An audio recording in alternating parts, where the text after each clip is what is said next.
আছে, তবে বিশেষভাবে তরুণ ছাত্র সমাজের অবদানকে আমরা গভীর শ্রদ্ধার সাথে ভালোবাসার সাথে স্মরণ করছি। তাদের ত্যাগ এবং কুরবানির ফসল আজকের এই শ্বাস খোলা মানুষের চলাফেরা। আমরা এসেছিলাম নৈতিক দায়বোধের জায়গা থেকে। যারা এই লড়াইয়ে জনগণের পক্ষে জীবন বাজি রেখে বুক চিতিয়ে দাঁড়িয়ে গিয়েছিলেন স্বৈরাচারী শাসনের বিরুদ্ধে, তাদের এখানে যারা আছেন প্রত্যেকেই গুলিবিদ্ধ। তখন শারীরিক কষ্টের কথা বলার চাইতে তারা তাদের জাতিকে যে একটা স্বাধীনতা তারা নতুন করে তাদের দৃষ্টিতে উপহার দিতে পেরেছে, এটার জন্য তারা গর্বিত এবং আনন্দিত। এর পাশাপাশি চিকিৎসা, আসলে একসাথে এতগুলা মানুষ ইনজিওর্ড হয়েছে, আহত হয়ে এসেছে। আমাদের সব জায়গায় কিছু কিছু সীমাবদ্ধতা থাকে। এখানেও যারা প্রশাসনে আছে তাদের হয়তো নিশ্চয়ই কিছু সীমাবদ্ধতা আছে। আমরা তাদের সাথে আলাপ করে তাদের আন্তরিকতা উপলব্ধি করেছি। তারাও তাদের সর্বোচ্চ সামর্থ্য অনুযায়ী দিয়ে যাচ্ছেন, কিন্তু তারপরেও প্রত্যাশিত চিকিৎসা জন্য আরও একটু অ্যাটেনশন আমরা তাদেরকে ড্র করেছি, যে এই মানুষগুলোর জন্য দ্রুত সুস্থ হয়ে আবার যার যার কর্মক্ষেত্র এবং যার যার পরিবারে ফিরে যেতে পারে।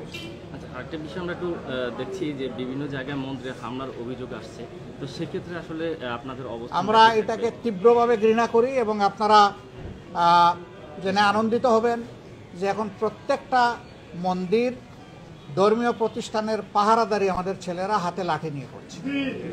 এবং আমরা বলে দিয়েছি, কোনো দুর্বৃত্ত যদি এই ধরনের কাজ করতে আসে তাদেরকে অবশ্যই প্রতিরোধ করবা, কোনো ছাড় দেবে না। জামাত এখনই এখান থেকেই মন্দির পরিদর্শনে যাবে।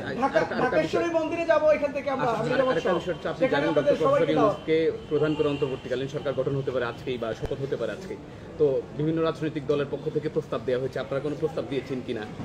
দেখেন, এই বিপ্লবের নায়ক আমরা যখন মহোদয়ের সাথে বৈঠকে বসেছিলাম, তখন আমরা বলেছিলাম যে আমরা সেকেন্ড স্টেক হোল্ডার। এবারকার প্রাইম স্টেক হোল্ডার হচ্ছে আমাদের ছাত্র তরুণরা।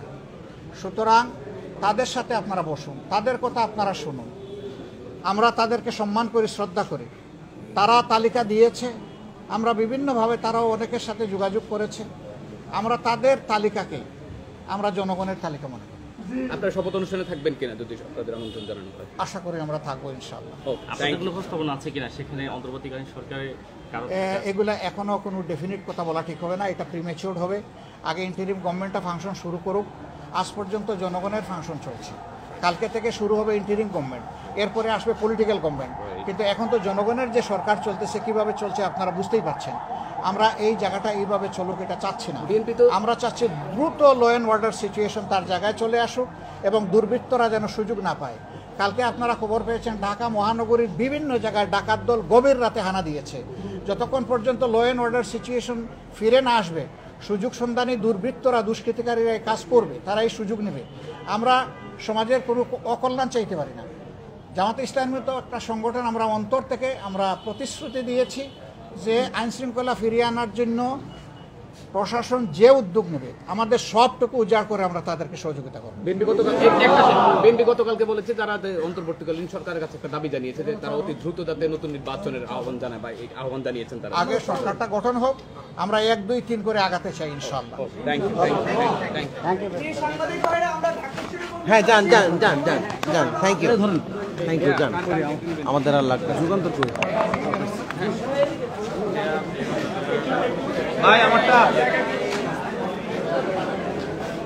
দর্শক, আপনারা দেখছেন ঢাকা মেডিকেল কলেজ হাসপাতালে যারা আহত হয়েছেন, অর্থাৎ বৈষম্য বিরোধী ছাত্র আন্দোলনে যারা আহত হয়েছেন তাদেরকে দেখতে এসেছিলেন।